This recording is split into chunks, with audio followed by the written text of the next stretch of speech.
gentleman with us, Mr. Ravi Varanasi.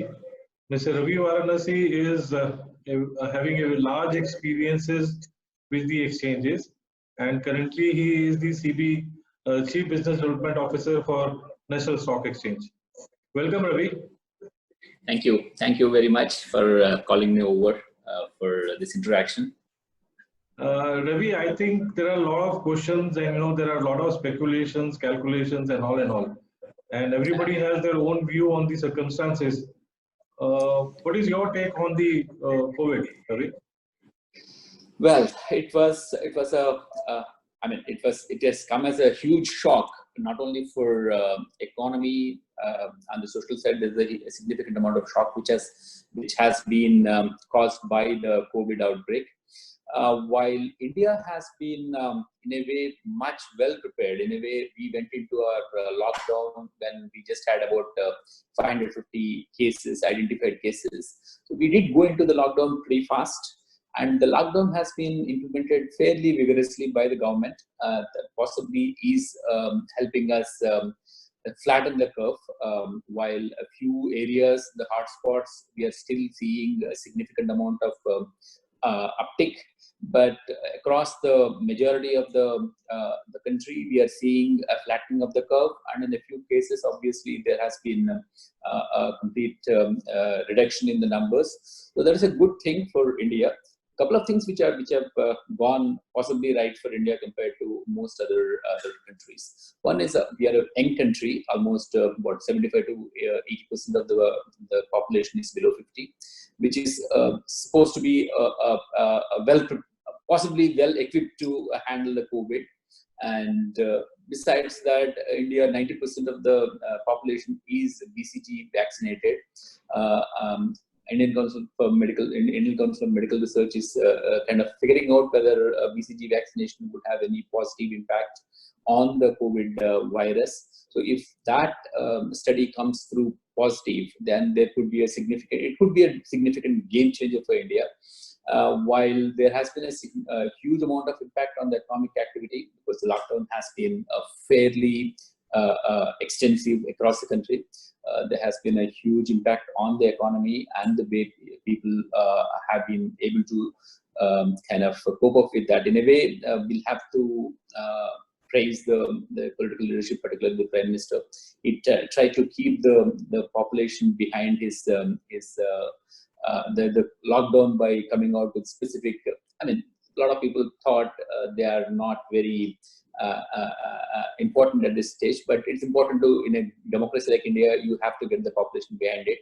So he has been able to possibly get that correct in our case. And I think it's a question of how exactly we will come out of the lockdown is one area where there's a significant amount of debate which is going on at this stage. Medical solution is critical. Without medical solution, there is always a bit of a hassle on when will we come out of, how will we come out, and how do we manage if there is a resurgence, how would we manage the increased infections. But the question is, it's a toss-up between lives and livelihoods at this stage. And there has to be some level of balance which has to come on this. And government has already started thinking about unwinding the lockdown. That's a good sign. And while the lockdown is on, government and the Reserve Bank of India have come out with a series of interventions which have taken care of, which try to help the really needy to get on with their lives in a lockdown situation. RBI has injected huge amount of liquidity into the system. So that these are a couple of positive steps, and I'm sure government is still working on specific measures which could help corporates, SMEs as we go forward. Nice, Ravi. I think it was nice to hear your views on the COVID. But I'm more interested to know, as the exchanges are the backbone of the capital market, and over a period of time, from the lockdown till now, the volumes has really dried up. So, two questions together. One, what is the change in the working of the exchange? It has happened, and what do you think that how it is going to come back? Yeah. So the moment lockdown was announced, we have worked closely with the government and the regulator to ensure that capital markets and the entire ecosystem is declared as essential service. So that has really helped us. So entire capital market ecosystem has been declared as an essential service, so that direct impact on the exchange working is not there, as well as the brokerages and other paraphernalia like depository participants, custodians. Everybody has been declared as essential service. So that has really helped us to get the basic operations going without too much of a difficulty. Plus, we made a few changes in terms of earlier there is a specific requirement that the terminals have to be declared and have to be working from a specific location. So those in that area, specific relaxations have been given by the exchange as well as by the regulator. So a lot of brokerages have started working from their home and alternate locations. And in fact, we have seen a significant surge in the number of orders and trades which are coming from mobile and internet-based connections. It used to be a fairly reasonable number. Now it is close to 30% of the total volumes are coming through mobile and internet. So that is really, people have started really understanding and using, and the positive side of COVID situation is digital adoption. A significant amount of digital adoption just happened. So that is a good thing. As far as the markets are concerned, we are working. So we have made a huge amount of infrastructure arrangements in such a way that market functioning will not be affected. So we have activated our backup site. We have made internal arrangements in such a way that at least 2 to 3 different groups are working simultaneously from different locations, so that there is no immediate worry of infection bringing down the entire operation. So we have taken series of precautions to ensure that we are able to manage operations, because as you correctly said, capital markets and markets, stock markets are a backbone of the economy, and we can't have a scenario where stock markets don't work. So from our side, we have tried to ensure that market functioning is not affected, and I think we have been successful in doing that. There has been some impact. Obviously, most businesses are out of work in a way. A lot of huge impact on the economic activity, and I am sure the first quarter, majority of the companies will have very little to report because they wouldn't have even worked. Assuming that we are coming out of partial, the lockdown withdrawal happens from May 3rd, at least partially. Some level of economic activity will start, but then the first quarter, that is April to June quarter, possibly is written off for almost everybody. So that would possibly have some impact, but overall volumes have stood up, mainly because there's significant amount of volatility which is there in the market. That has ensured that a lot of people are participating in the market on a regular basis. Plus, we have seen in March particularly, the SIPs have held up. The SIPs through mutual fund route have held up, which is a good sign. A lot of people seem to be looking at markets at this level as a possible way of getting into and possibly buying, seeing it as a buying opportunity. That's a good thing to happen. And it's holding up. We are not saying, obviously, once the lockdown is withdrawn and economic impact is calibrated, and what kind of effect it is having on it will have on the GDP. Possibly that will drive the market as we go forward. But I'm sure the government is aware of this and is consulting almost across the board to try and come out with appropriate interventions which would help India grow. And as the Reserve Bank Governor has mentioned in his last intervention, they're looking at a V-shaped recovery. Even if we don't get a V-shaped recovery, at least a U-shaped recovery is expected to happen. So that should really help India come out. We are more of a self-sufficient country. Obviously, there are imports and exports, but largely it's a local market. And once the lockdown is withdrawn, I'm sure the markets will start kicking and then the economy will start moving. And hopefully, we should see a quick recovery. Well, Ravi, I think the new normal going forward is the digitalization and the more use of technology, that is for sure. Although for this unprecedented situation, the regulator has given some leeway and the relaxations, and followed by even exchanges has given some relaxation to the broker from operate out of their home terminals and all that. So what do you think that going forward, or maybe in the same process, is there any relaxation on the risk management or surveillance What do you say on that? Yeah, but risk management and surveillance obviously, I mean, are tuned to the market volatility. Our risk management is completely tuned to market volatility. So the margins go up or go down based on the volatility in the market. It's an automatic kind of a scenario. So to that extent, our sense is risk management is held up in the entire this last 1.5 months period. When we have seen significant amount of volatility, we have seen one market stoppage because we crossed the threshold. And some of the stocks have seen huge ups and downs.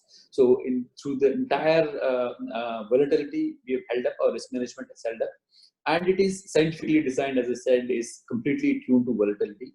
And it automatically gets adjusted. If there is increased volatility, margins go up. And if the volatility reduces, margins automatically get reset. So it is, in a way, ensures that the market is managed very, very carefully and scientifically. On the surveillance side, obviously, there is an enhanced view, and both SEBI exchanges have been working very closely to monitor the activity in the market, to ensure that appropriate interventions are brought in. There have been a few interventions which SEBI has prescribed in the last 1.5 months period, where where specific securities which had seen significant amount of deviation in price volatility, again, margins have been increased, specific ad hoc margins have been brought in.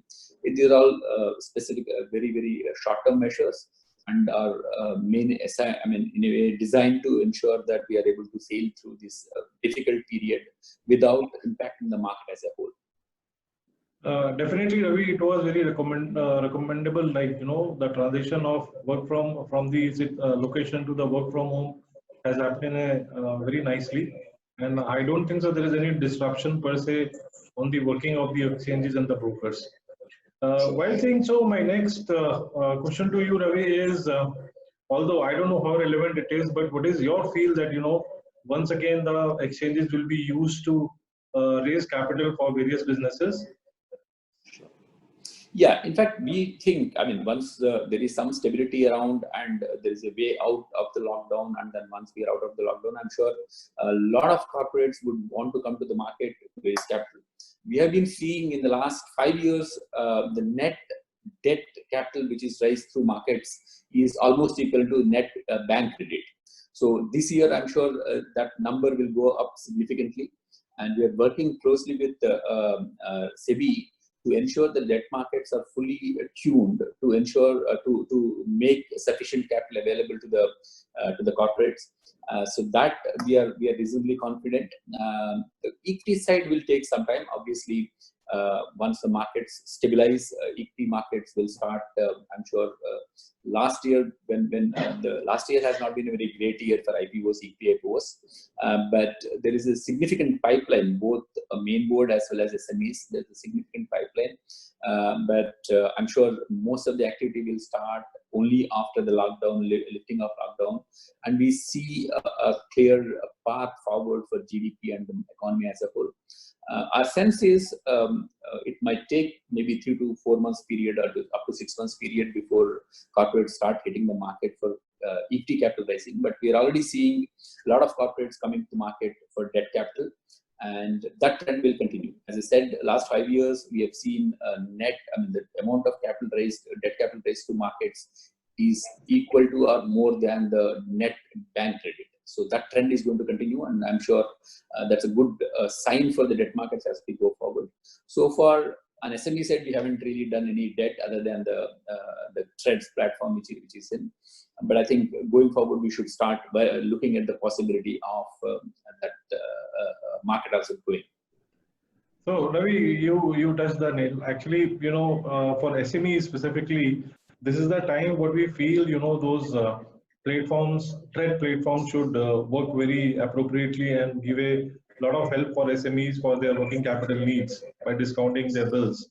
What is your feel on trades? Has he cashed up, or is there any problem on repayment of the bills or something like that? No, that platform is working fine. In fact, we have seen some 70,000 bills discounted on the platform, and the rates are also competitive compared to an SME going to a bank directly. So we have seen a competitive rate, but I mean, it's taking off rather slowly. So we need the entire ecosystem. The large corporate has to come onto the Threads platform, our RxAL platform, and the SMEs are all very, very enthusiastic. They want to actually come onto our RxAL platform. It's taking some time to get the large corporate to sign up and get the process going.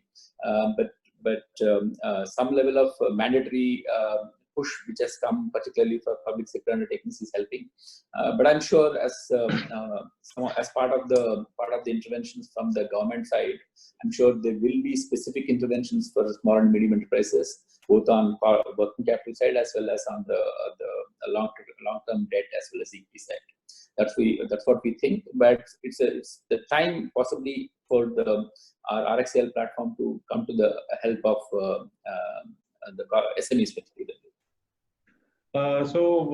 Finally, Ravi, I have to ask a question, because since we focus more into the SME being the lowest layer of the pyramid of businesses, what is your advice to the SME entrepreneurs who have expected or going through very difficult times? What do you suggest them and what do you advise? So it's important to focus on the business. I'm sure last 2 months, in a month and a half period, has been exceedingly difficult for almost everybody across the board, and I'm sure SMEs possibly have taken the most of the hit, because the cash cycle is fairly tight already, and then the ability to manage the business in a situation like this is not there. Large corporates possibly have some reserves which they are able to use to survive. SMEs have been hit very, very hard.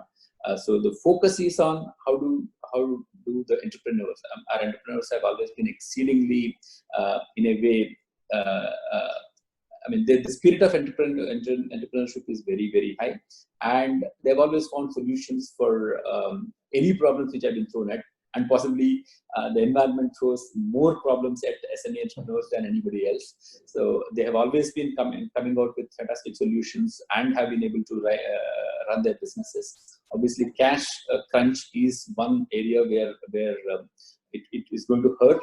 But our sense is the next set of interventions which are going to come from the government will be specifically focused on SMEs. In fact, we have reached out to our SME entrepreneurs who have listed on our platform, Emerge platform. Based on the suggestions received from our entrepreneurs, we have made a series of suggestions to the central government as well as to the regulator. We are hoping that some of these interventions will come through quickly, so that the immediate worry is the cash flow. So that is addressed through, hopefully through a series of loans. So please, the focus is ensure that cash is conserved to the extent possible, and try and use the whatever additional interventions that are coming from the government directly or through SIDBI or through any other source. Please use them, understand the implications, and ensure that you are able to take advantage of these interventions quickly and keep the workforce. That's another. Once you lose the workforce, it's not going to be easy to get the workforce back into the system. So for some of these areas, I'm sure, you all know how to run businesses better than any of us. So I'm sure you have gone through some of these cases, and all the very best for you. And we're all here to support you. Thank you very much, Ravi, for your time and your, whatever your thought process has been there for the SME entrepreneurs. I'm sure they will gain out of it. Thank you, Ravi. Thank you very much for calling me. Thanks.